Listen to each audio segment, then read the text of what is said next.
Hello बच्चों, welcome to study points. बच्चों, हमने लास्ट वीडियो में पढ़ा था कि कोशिका क्या है, कोशिका की खोज किसने की और कोशिका सिद्धांत किसने दिया था और कोशिका से उसकी क्या अवधारणा थी। बच्चों, इस वीडियो में हम पढ़ेंगे कि कोशिका कितने प्रकार की होती है।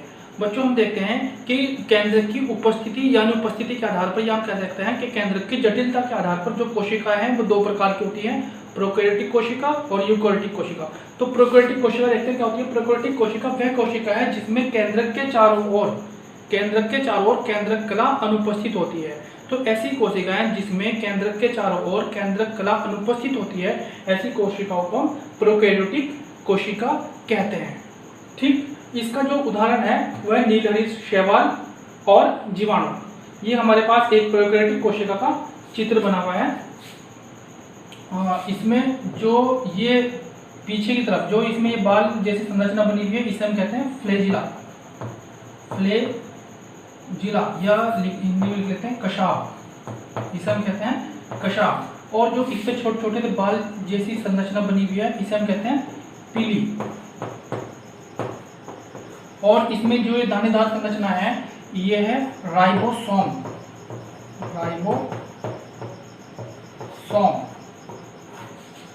और ये है हमारे पास केंद्रक द्रव्य।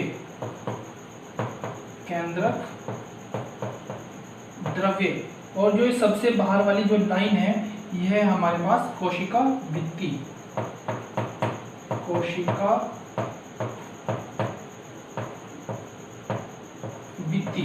और जो दूसरे नंबर की लाइन है, यह है हमारे पास कोशिका कला।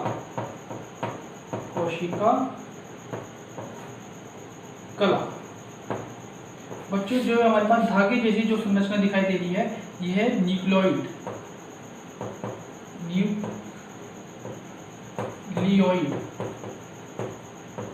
ठीक है बच्चों, जो हमारे पास प्रोकैरियोटिक कोशिका होती है, इसमें जो केंद्रक होता है, केंद्रक के चारों ओर केंद्रक कला का अभाव होता है। यानी कि ये वाला जो मटेरियल है, ये केंद्रक के अंदर होना चाहिए था, लेकिन इसमें क्योंकि इसमें जो है कोशिका केंद्रक कला का अभाव है।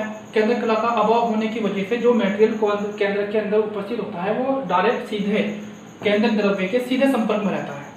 ठीक, अब बच्चों दूसरा प्रकार हम देखते हैं यूकैरियोटिक कोशिका। तो यूकैरियोटिक कोशिका क्या है? यूकैरियोटिक कोशिका उस कोशिका कहते हैं जिसमें सुविकसित केंद्रक होता है, यानी कि इसमें केंद्रक के चारों तरफ केंद्रक कला उपस्थित होती है।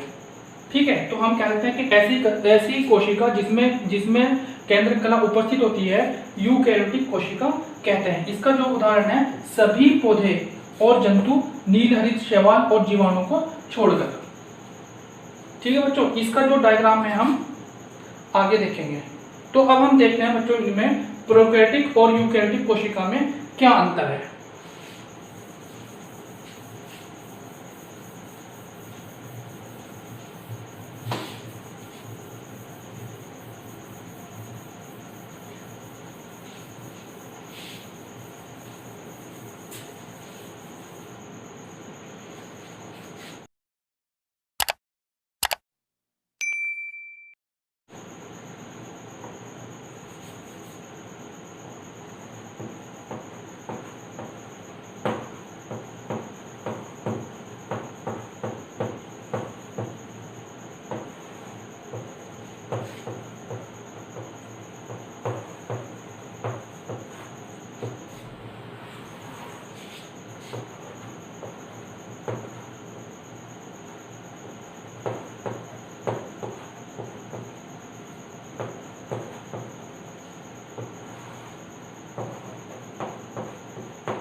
यूकैरियोटिक कोशिका, तो इसमें जो सबसे पहला अंतर हम देखेंगे वह है कि इनकी कोशिका भित्ति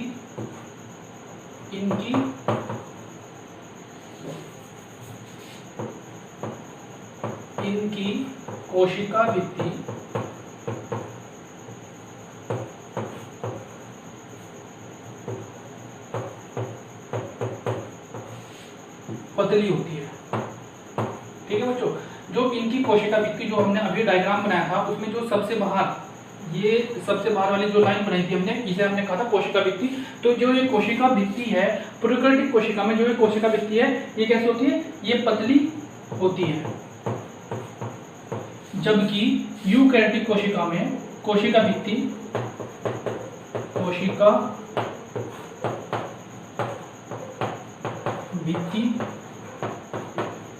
मोटी होती है। ठीक है बच्चों, दूसरा अंतर इसमें हो जाएगा, इसमें केंद्रक कला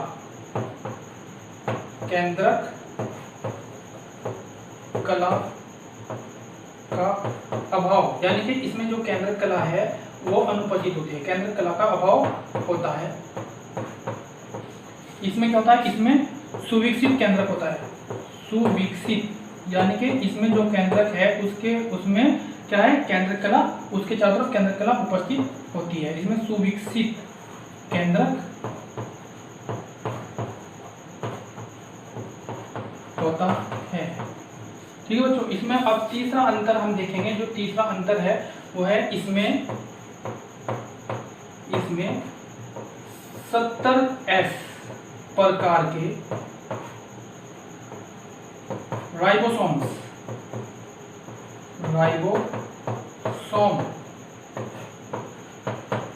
पाए जाते हैं। इसमें 80S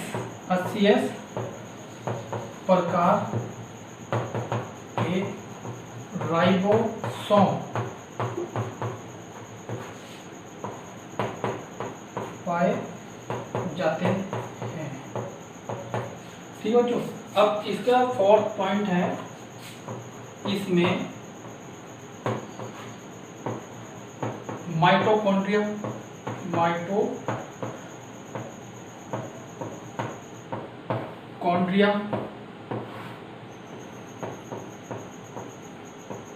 गोल्जी काय,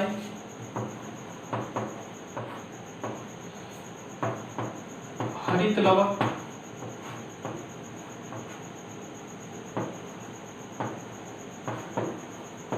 आदि अनुपस्थित होते हैं,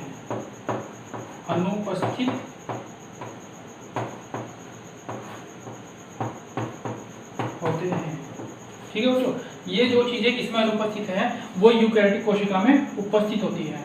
इसमें उपस्थित होते हैं। ठीक है बच्चों, अब इसमें नेक्स्ट देखते हैं हम, इसमें केंद्रिका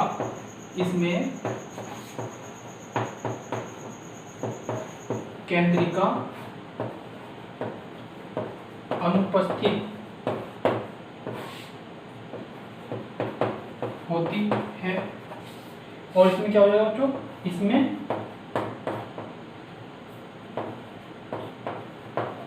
उपस्थित होती है। अब इसका उदाहरण देख लेते हैं। इसका उदाहरण है जीवाणु व नील हरित शैवाल। इसका उदाहरण हो जाएगा सभी उच्च पादप व जंतु। ठीक है, आप नोट कर लीजिए इसे।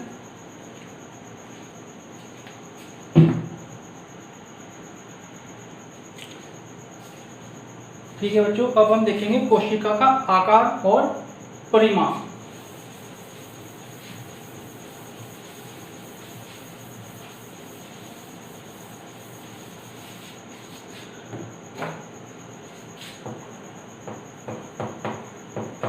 कोशिका का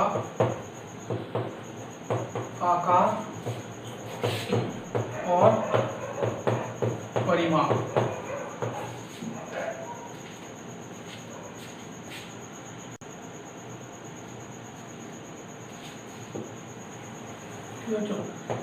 स्थिति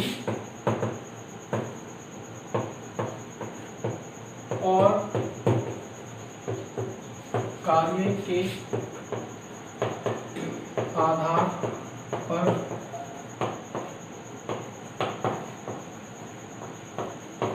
कोशिकाएं अलग अलग आकार की होती है।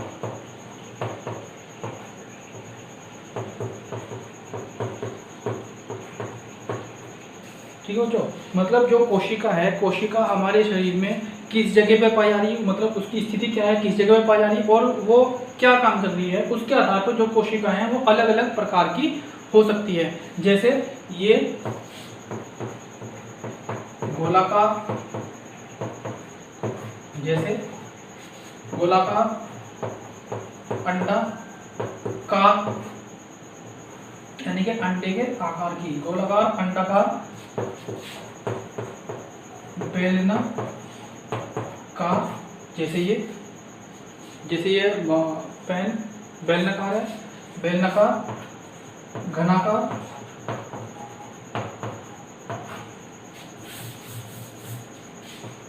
लंबी, छड़ के समान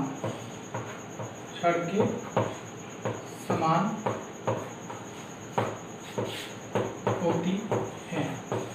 ठीक है बच्चों, यानी कि स्थिति को जो कोशिका है वो किस, उसकी स्थिति क्या है, मतलब वो हमारे लीवर में पाई जा रही या किस जगह में पाई जा रही, उसके आधार पर दूसरी बात उसके और उसका क्या कार्य है, कार्य के आधार पर जो कोशिका है वो अलग अलग आकार की होंगी। जो कोशिका जैसा कार्य करेगी उसका आकार उसी के हिसाब से होगा।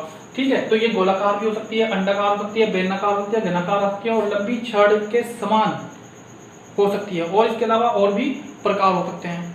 ठीक, अब हम देखते हैं परिमाप। तो अब अगर हम परिमाप देखें तो कुछ कोशिकाएं बहुत छोटी हो सकती हैं, कुछ कोशिकाएं बहुत बड़ी हो सकती हैं। सभी कोशिकाएं, ऐसा तो नहीं कि सभी कोशिकाएं एक ही परिमाप की हो, एक ही साइज की हो।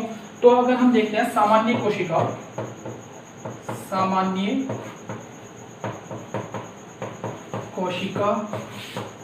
का व्यास, जो सामान्य कोशिका है उसका व्यास 0.1 माइक्रोन से 20 माइक्रोन तक होता है। ठीक है बच्चों, जो सबसे छोटी कोशिका है, सबसे छोटी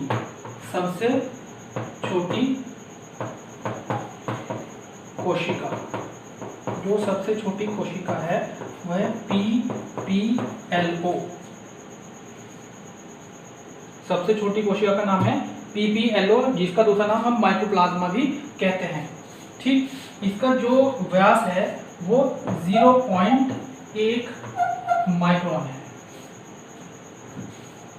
ठीक है बच्चों, जो सबसे छोटी कोशिका है उसका जो आकार है वो PPLO, सबसे छोटी कोशिका है PPLO और इसका जो आकार है, इसका जो व्यास है वो 0.1 माइक्रोन है।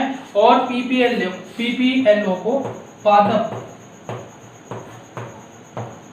जगत का जोकर भी कहते हैं। कुछ कोशिकाएं बड़ी होती हैं, जैसे सबसे बड़ी कोशिका, सबसे बड़ी कोशिका कौन सी होगी? शुतुरमुर्ग का अंडा, शुतुरमुर्ग का अंडा। इसका जो व्यास है वो लगभग 15 सेंटीमीटर का है। ठीक है, इसी प्रकार जो सबसे लंबी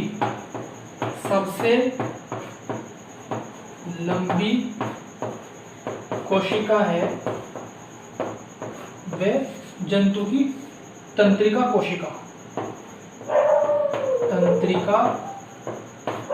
कोशिका,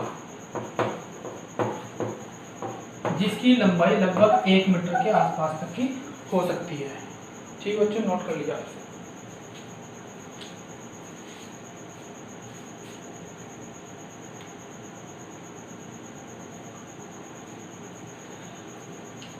ठीक है बच्चों, आज हम इतना ही पढ़ेंगे।